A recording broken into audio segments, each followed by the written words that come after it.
Boa tarde, pessoal. Meu nome é Ana Paula, eu sou aluna da Unemate e a gente está fazendo um projeto sobre o abandono de cães nas ruas de Nova Chavantina. Fazendo uma pesquisa, a gente foi buscar saber o que era feito com esses cães, né? Qual o destino deles. E a gente descobriu que no município não tem nenhum abrigo que seja municipal, que seja com fundos da prefeitura. E a gente teve conhecimento do abrigo de quatro patas, amigo de quatro patas, que é um abrigo comunitário que sobrevive de doações.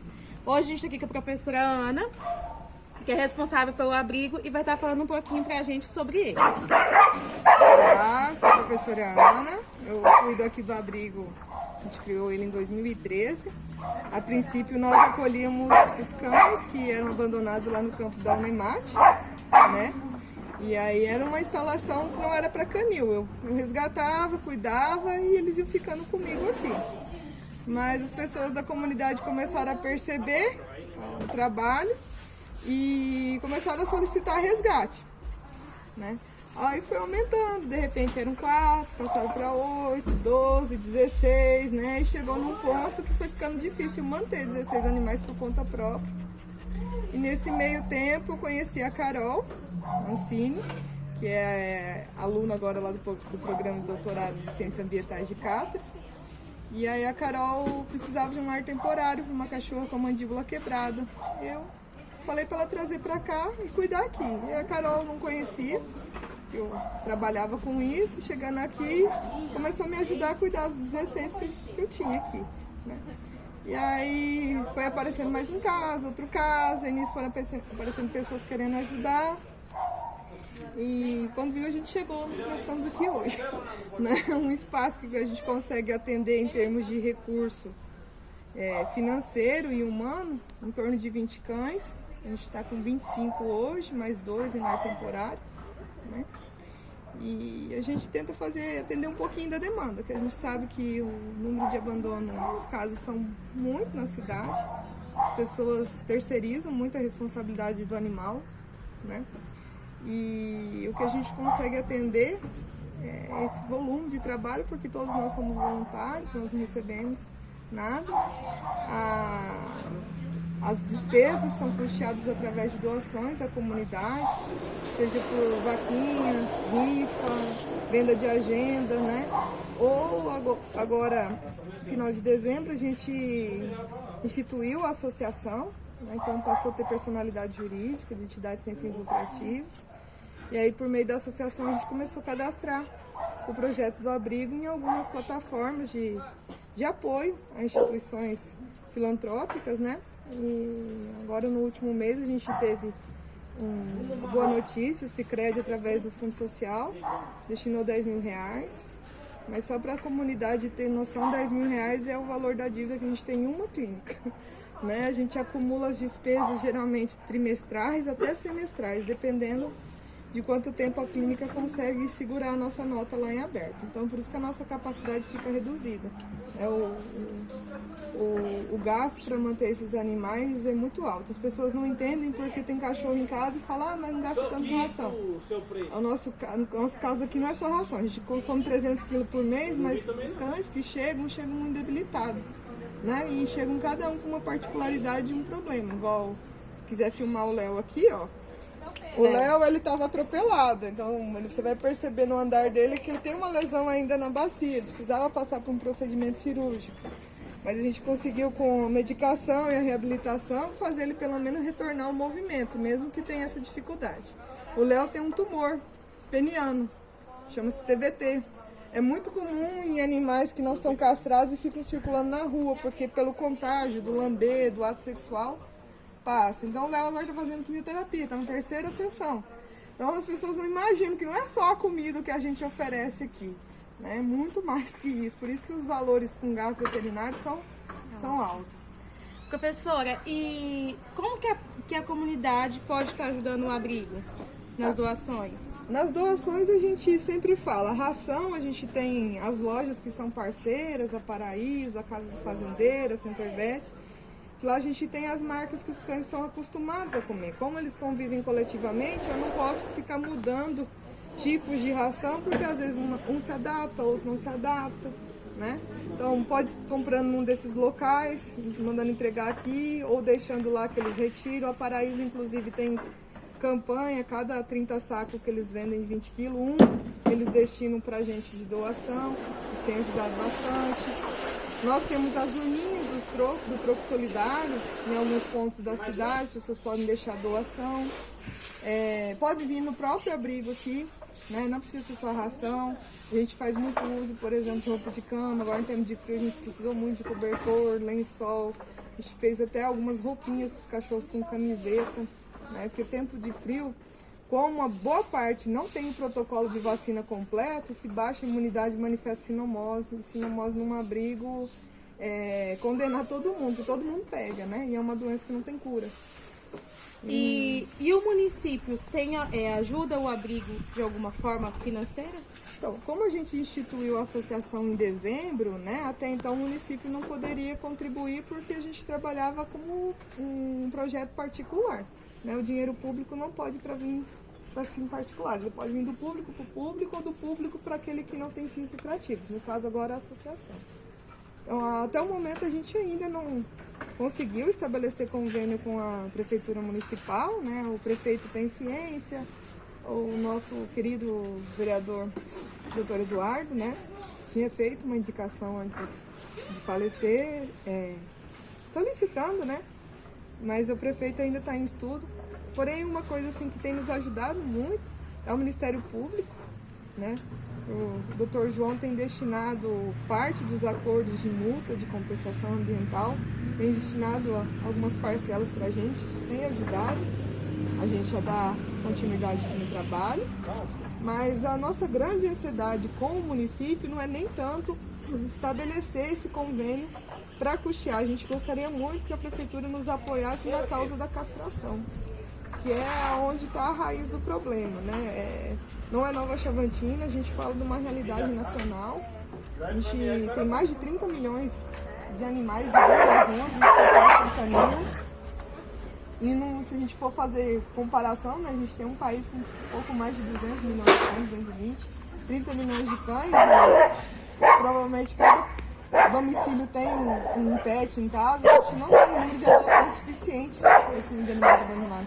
Então a castração é uma alternativa para controlar esse crescimento populacional. Então nossa ansiedade, nossa vontade mesmo é de estabelecer uma parceria com o município de incentivar a castração na nossa cidade, né? Da pessoa entender que se ela não tem condição de ter mais de um pet, que ela não pode deixar reproduzir, porque mesmo que ela consiga doar os filhotes, boa parte desses filhotes, boa parte vai morrer antes de completar 1 ano, ou vai parar na rua, né? Ou vai reproduzir, no caso das fêmeas, antes de completar 6 meses. E essa reprodução descontrolada é o que favorece a gente toda hora estar encontrando fêmeas gestantes na rua. Esse ano a gente teve 12 pedidos de resgate de fêmea. 12. A gente não conseguiu atender 9. A gente atendeu 3, porque desses 3 veio ainda mais a ninhada, né, para cuidar. Então é muita solicitação e a gente está tendo que trabalhar agora com ar temporário, porque não é porque o quintal é grande que quer dizer que cabe mais cachorro. A gente tem cachorros territorialistas que não conseguem conviver com outros, né, porque eles ficam em isolamento, né, para não brigar, porque toda vez que dá uma briga aqui é mais despesas, é mais tempo que a gente tem que se dedicar.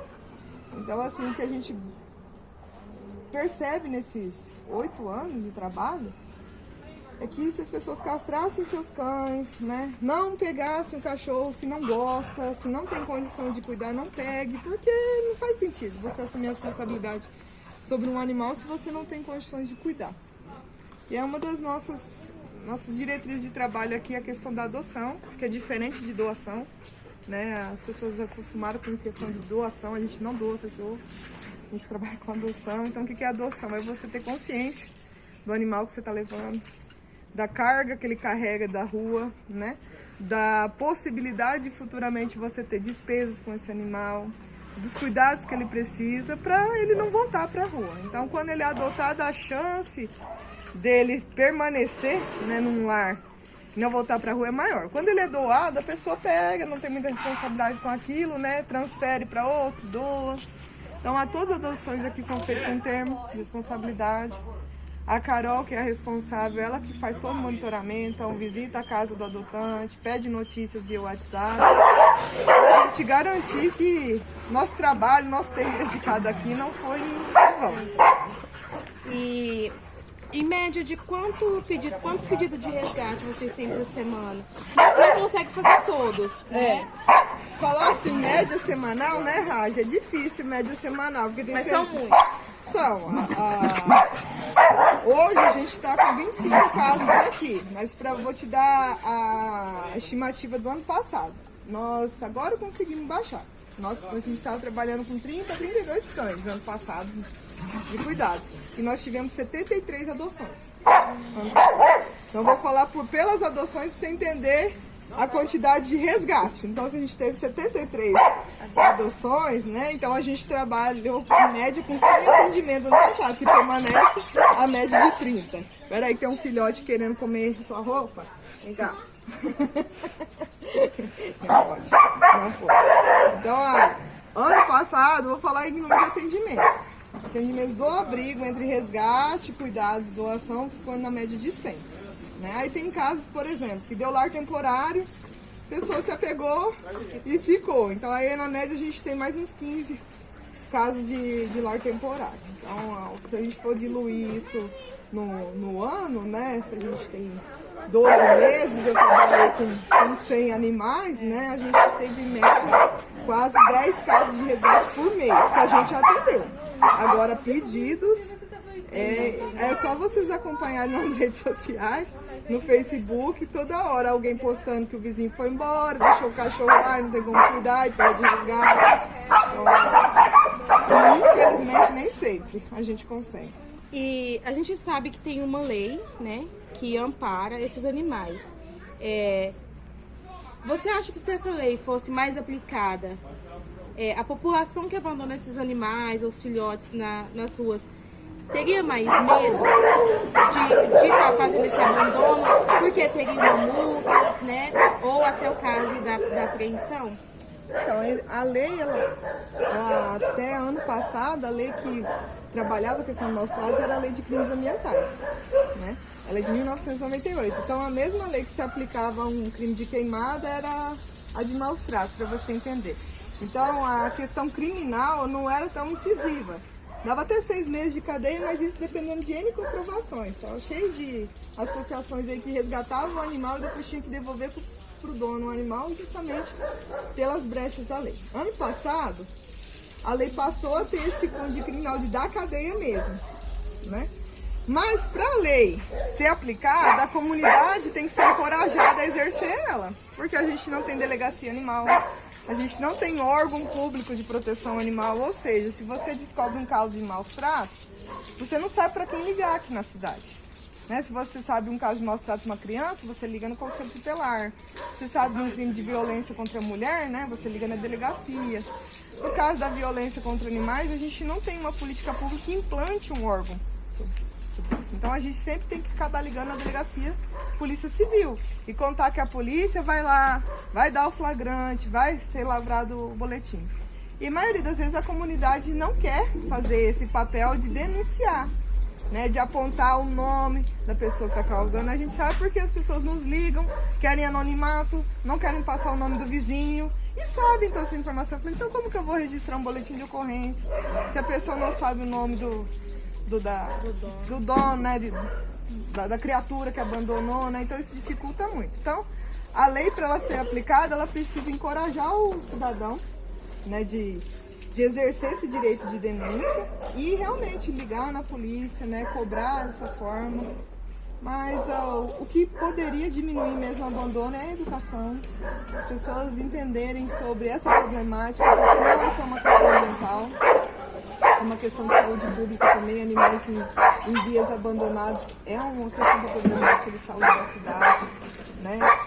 E a gente pode pensar em diversos aspectos. Ninguém quer ir comer e ver um animal ali doente, né? Triste. Isso é muito ruim. A gente tem que viver numa sociedade mais justa, né?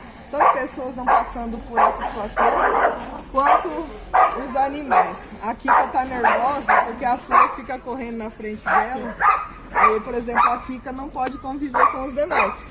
Ela tem que ficar ali sozinha, porque quando ela sai, ela quer bater na pérola, né, pérola? Né? Né? Então, assim... Que foi, filha? Que foi? Então, para além de acontecer mesmo, o cidadão tem que ter, né, esse papel de denunciar. E para a gente diminuir, então, a quantidade de casos de abandono, é mais uma conscientização também da população de cuidar do seu animal para que ele não procrie mais e cause mais abandono de animais. Isso. E se pegar um bichinho para criar, que fique com ele até o fim da vida, né? Isso. Porque tanto ele sofre na rua, como sofre quando vem para o abrigo, porque é coletivo. Isso. E a gente trabalha aqui de forma voluntária, mas se o município fosse investir em um abrigo municipal, a gente tem que pensar, né? Se fica mais barato para eu, fica muito mais barato para o município, então conscientizar as pessoas, sensibilizar, né, da sua responsabilidade com o animal, do que criar um abrigo municipal, né? O dinheiro público vai ser investido em algo. Então, se for para ser investido, que seja na sensibilização, na educação da pessoa entender o papel daquilo. Em cidades onde tem abrigo ou canil municipal, né, as despesas são altíssimas. Porque aí eles não trabalham com capacidade de suporte. Fala, a gente pode atender 20, 30. Eles vão atender 100, 200, 300 animais. E esse número não diminui, justamente por quê? Porque aí você sabe o endereço de onde devolver, entregar, abandonar, né? Então, a educação é fundamental para isso. É fundamental as pessoas entenderem da sua responsabilidade quando querem ter um animal. Porque ele vai ter um tempo ali de vida com esse cachorro. Então não é um brinquedo que quando você cansa, passa da moda, você põe na caixa, você põe lá no fundo, ou você muda de endereço e deixa ele para trás. Então, é fundamental, eu falo, para a lei acontecer na íntegra, que existe esse papel da população de sensibilizar sobre essa causa, né? E eu falo que a gente, em termos de animal, a gente tem que ter responsabilidade, assim como qualquer outro aspecto, né? Nossos filhos, com o nosso trabalho, né? Com as nossas obrigações. Se você tem, assuma e cumpra, né? Não espere que o Estado, o município vai assumir esse papel, né? Muito obrigado, Ana, pela atenção, por contar um pouquinho pra gente como que funciona o abrigo e um pouquinho da história dele, tá? E a gente quer pedir à população que se conscientize, então, para não abandonar, e quem tiver disposição para estar ajudando o abrigo, tanto em doações como com a mão de obra na manutenção do abrigo.